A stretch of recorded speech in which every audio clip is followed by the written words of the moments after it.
Sometimes I walk out of the room and I get in the elevator and I feel like a failure as a friend because they encourage me more than I encourage them.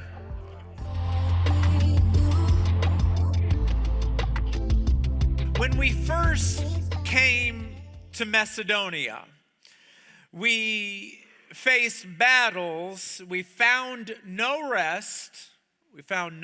And we faced battles from every direction. There were battles on the outside, and there was fear on the inside.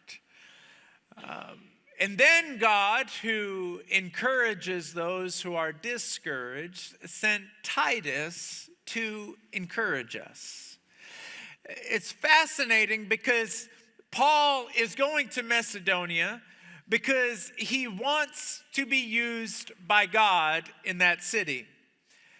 I believe that speaks to all of us. We want to walk with God. We want to be used by God. And oftentimes when we want that the most, we experience the most discouragement. He's saying there was battles on the outside, fear on the inside. I'm not going to speak for very long today, but my 4 points are going to come out of those verses.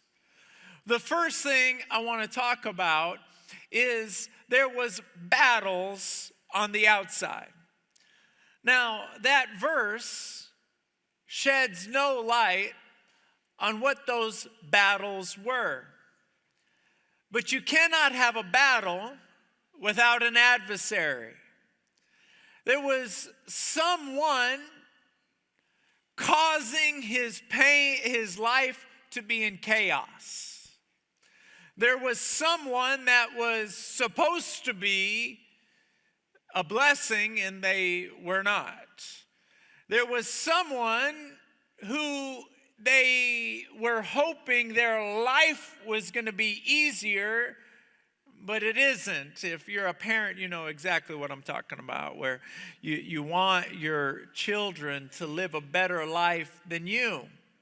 You want their life to be on smooth waters. And when that's not happening, your life isn't on smooth waters. You love your children more than you love yourself. And so when we go into these seasons of challenge and sometimes it's a financial challenge, and the trouble with financial challenges is you're never not thinking about it. It's always in the back of your mind. If it's a physical challenge, an emotional challenge, if you've been hurt physically, if your body's fallen apart on you, and our bodies are made of clay, they're gonna crack. And when that happens, it's so difficult to continue to live our life with joy and with happiness. And it seems like these challenges accelerate or come with more force in the seasons when we're pursuing God the most. And so there are 3 responses that we can have when we're entering into Macedonia, if you will. When we're stepping, when we're trying, when we're doing our best to serve God, to worship God, to partner with God, when we're doing our best and adversity comes, there are 3 options we have. The first option is to miss the opportunity altogether. Nobody plans to miss the opportunity, but you can't take the heat. You're full of disappointment. You're discouraged, so you check out and you miss an opportunity. The second option is that you capitalize on the opportunity. Children of God are identified during adversity, because children of God deep down inside know that everything depends on who you depend on, and they begin to lean into the strength that can only come from the Holy Spirit.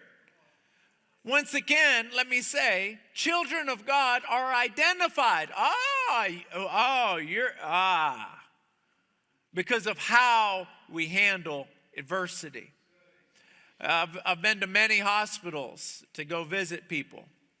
And it's fascinating that the people that are sitting in that bed that have a relationship with God, they have a peace that passes their understanding and passes mine as well.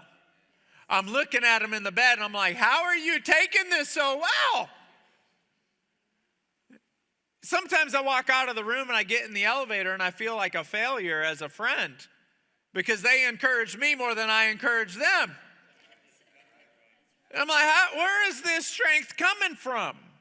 I don't want to get ahead of myself. That's capitalizing on a moment where other people fail, you get stronger. It passes your understanding because the problem is so aggressive. So the first option is you can miss the entire opportunity. I'll get into more detail in a minute. The second opportunity is you capitalize on the moment. And the third option, you just let your life go in chaos. You collapse.